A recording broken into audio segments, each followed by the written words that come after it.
Welcome to the www.muspartans.com Spartan Show for Tuesday, March 15th.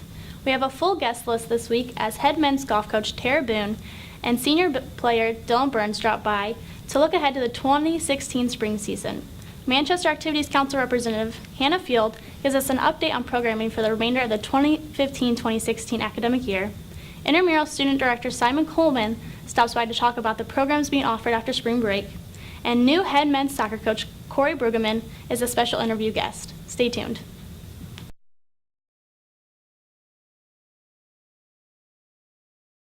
Well, with recent rain showers turning golf courses green around the region, we now are glad to have along with us head men's golf coach Tara Boone and senior player Dylan Burns with us this week. Thanks for joining us. Thank you. First, we'll start with Dylan. Have you been out on the courses yet early this year, and what's some of the advantages to being able to play this early in the year? Yeah, I've been out on a couple courses this year. It's been really wet, unfortunately, but we've been blessed with great weather. I've been able to work on my game, and that's one of the biggest advantages is going into the first tournament and not worried about what I'm going to do. I go in there with a lot of confidence, so right. I'm excited. So now you and Tyler Hoiver look to be two of the leaders this spring. So what are some of the goals that you have in mind for the team? We'd love to win conference. It's a home conference tournament this year, so we'd love to bring that home. But we just want minimal improvements from last year, get the stroke averages down a little bit. Okay, Coach Boone, the roster has quite a balance here between newcomers and also returning veterans. So what are you hoping from the team as you prepare for your first meet this weekend at Cincinnati in the area? The first tournament, it's at Ashton Oaks, which is it's a very tough course. So to be a little rusty and go there, it's not easy. But with the veterans they've played there, they've been there. The newcomers have not been there at all. So with them, it's basically helping them, not get acclimated to it because they're not going to be able to play it until we play the tournament, but get a feel of it because it is tough. There's a lot of out of bounds. There's everything, every hole, so it's a lot of, you have to pay attention and to know a little bit ahead of time, like Tyler and Dylan already know, will be good for the newcomers. Sure.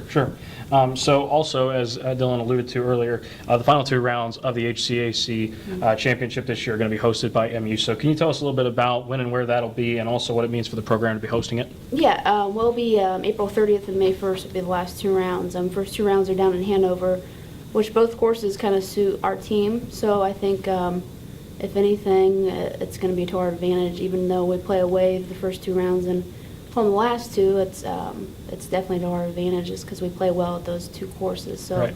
And to be able to host it, it's an honor. It's especially the last two rounds to be a senior and be able to finish at your home courses. Right. It's quite an honor. So. All right. Well, thank you too for joining us. Can't wait to see your results from this year. Thank you.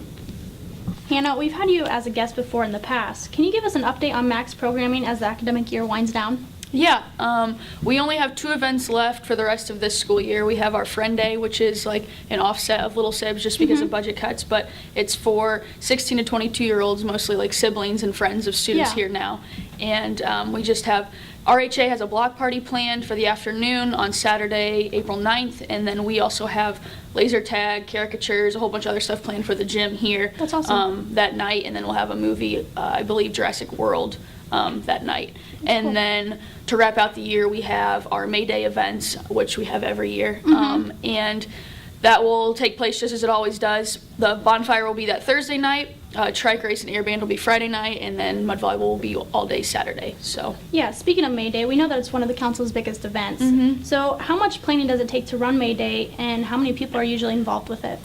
May Day is our biggest MAC events of the year kind of thing, and so the entire council is in charge of doing something. It's because we have 4 separate events that weekend. And we have 18 members right now. There's approximately 4 or 5 committee council people on each event. Some of the older members may be on 1 or 2, or maybe on more than one.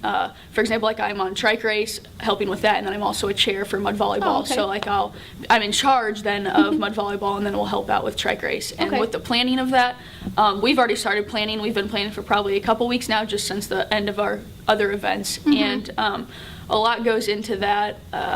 obviously advertising is huge just because the younger students may not know exactly what's going on. But other than that, it's just getting signups around and making sure that the advertisements are legit and people do understand what's going on, and then all the logistics behind the scenes stuff. I mean, you don't have to know all those details kind of thing, but just there's a lot of planning that definitely goes into it. Yeah, absolutely. Well, we're all looking forward to those, and thank you for joining us. Oh yeah, no problem. Thank you. Hello, ladies and gentlemen. Spartan Show host Blake Moore here with new head men's soccer coach Corey Brueggeman, and we're just above Spartan soccer field here, getting ready to talk about 2016 men's soccer. And Coach, first of all, big congratulations from all of us here at the Spartan Show on your new position. And we want to talk a little bit. Just tell us how you feel about being the new head of the program. Well, first, it's an extremely humbling experience to be able to lead a program that you are a part of.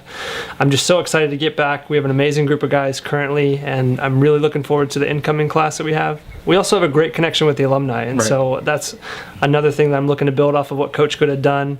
But to be honest, it's kind of surreal right now. So I'm really looking forward to get going. Right, good.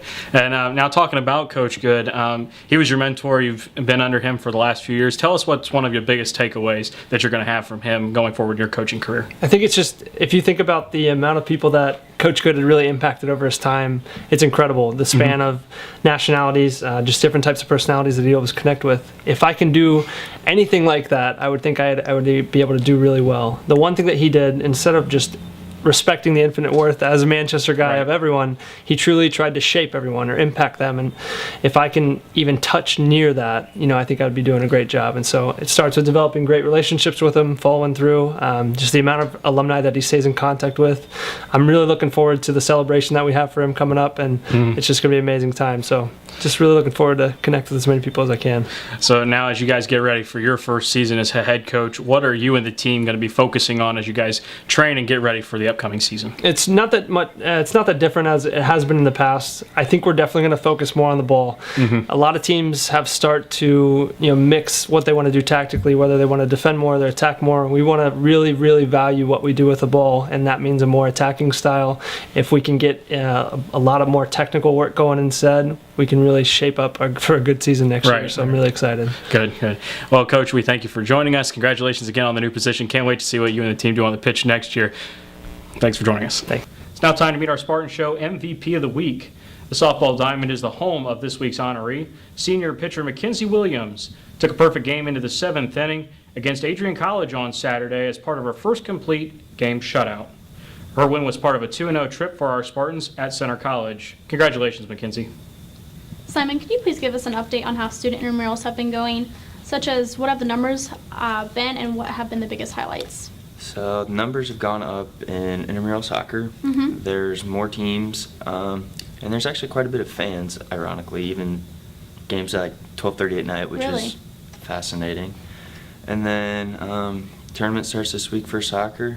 Highlight probably so far is we haven't had any real injuries where we had to call a student health assistant.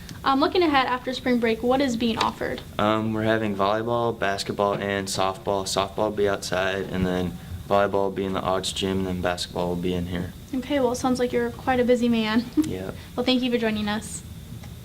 That's all we have for now. We thank you for joining us. Please visit www.muspartans.com for more Manchester University athletic news. We'll be back Tuesday, March 29th. Have a great week.